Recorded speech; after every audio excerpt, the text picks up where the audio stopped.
You shouldn't take it to heart. Alice tried to console the shell-shocked Violet after she'd read every single comment under the Oracle's post. They think I'm a slut, Violet said numbly, turning to Alice.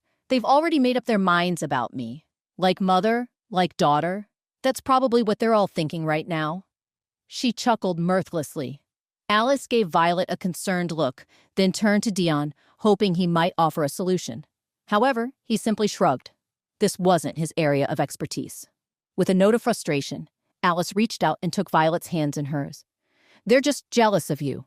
Besides, she straightened up, it's not exactly unheard of to date 2 or more werewolves. Back in the day, according to the old texts, their moon goddess blessed them with multiple mates.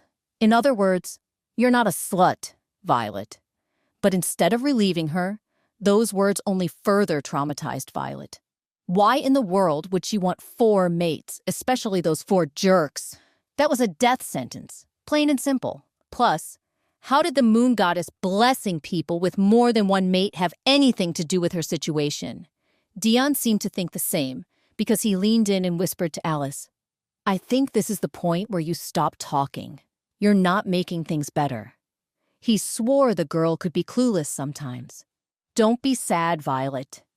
Alice pouted, giving her a sympathetic look. I'm not sad. I wouldn't even care enough to be sad.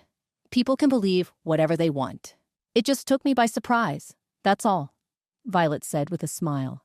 But Alice and Dion saw through her act, even though they didn't call her out on it. Violet might pretend to be tough, but she was still human and hurt like any other girl.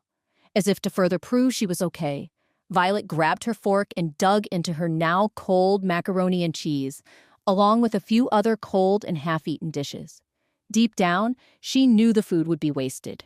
Coming from a poor background, Violet hated nothing more than wasting food, especially now when it was so plentiful. But what could she do? Even as she swallowed, she couldn't taste anything, having completely lost her appetite.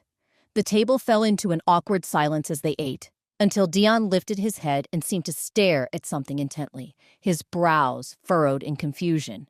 He muttered, Isn't that your boyfriend, Violet? Also, why is he coming our way looking like that? Even without a name being mentioned, Violet knew instinctively who it was, and when she turned, there he was, Asher freaking Nightshade. But Violet's expression didn't show anger over his earlier actions. Instead, she looked bewildered. What on earth was going on? Asher was still in his sports gear from earlier, but it was now and torn in several places. But that wasn't all. The Cardinal Alpha of the West was covered in dirt from head to toe, evidence of his brutal fight with Griffin's wolf form. His appearance was unsettling. His lip was busted, his face marred by cuts, and both eyes were blackened. But even with the severity of his injuries, his body was already beginning to heal. Minor wounds had already vanished, and the deeper gashes were slowly closing up, all thanks to his superior alpha healing abilities. Still, his disheveled, bloodied appearance unnerved anyone who looked at him. He was walking towards them, causing a sudden tension to swell in the air. Violet couldn't deny it.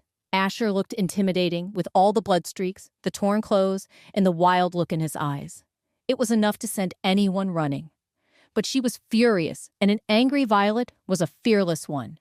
And maybe Asher knew that, because he stopped a few feet away, his eyes locked on Violet.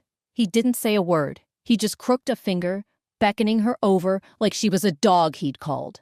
What the? Violet clenched her jaw. Who did this jerk think he was? The nerve! Her blood boiled at his arrogance, her chest felt tight. But even with her death stare, Asher just tilted his head, waiting for her to come to him. Violet scoffed, like she'd ever do what he wanted. No way. Not today.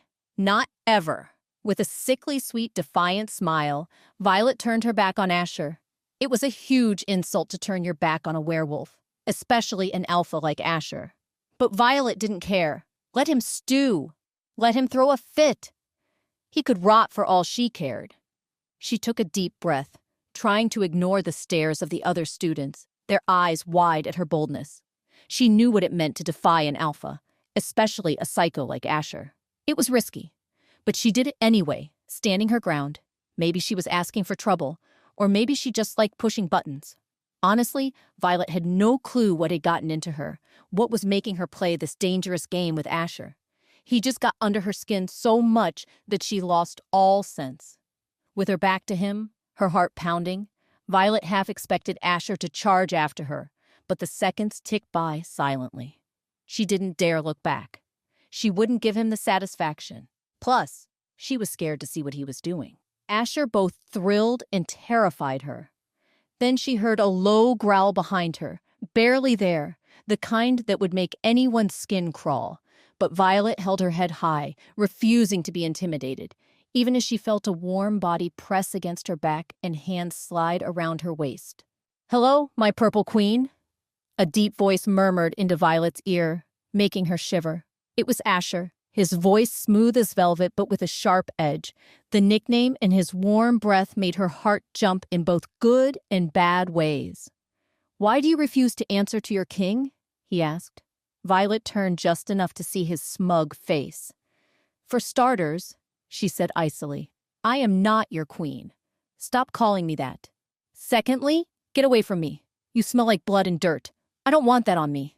She wrinkled her nose and nudged him, annoyed. But like a pesky mosquito, Asher just grinned wider. "Really? Is that so?" Before Violet could react, he rubbed his face against hers, smearing blood, sweat, and grime all over her. Violet shrieked, her voice echoing across the lawn. She cringed, disgusted, as she felt the dirt and sweat caking her skin. But the psycho wasn't done. Asher, laughing like a little kid, rubbed his still bleeding wound all over her, leaving bloody streaks across her cheek, neck, and uniform.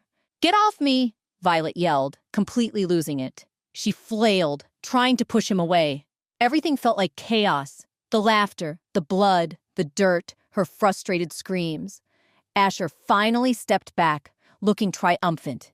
He could barely contain his laughter as Violet glared at him, furious. And just like that, without a single apology, he took off, sprinting away with supernatural speed. Violet exploded. "You freaking jerk! I'm going to kill you today. Do you hear me? You're dead meat!" Fueled by pure rage, Violet tore after him across the lawn. She was so angry that she could hear her heart pounding in her ears. Nothing else mattered, not the stares of the other students, not the fact that Asher was a cardinal alpha. She just wanted to teach him a lesson. But Asher seemed to be enjoying the chase, laughing as he easily dodged her attempts to grab him.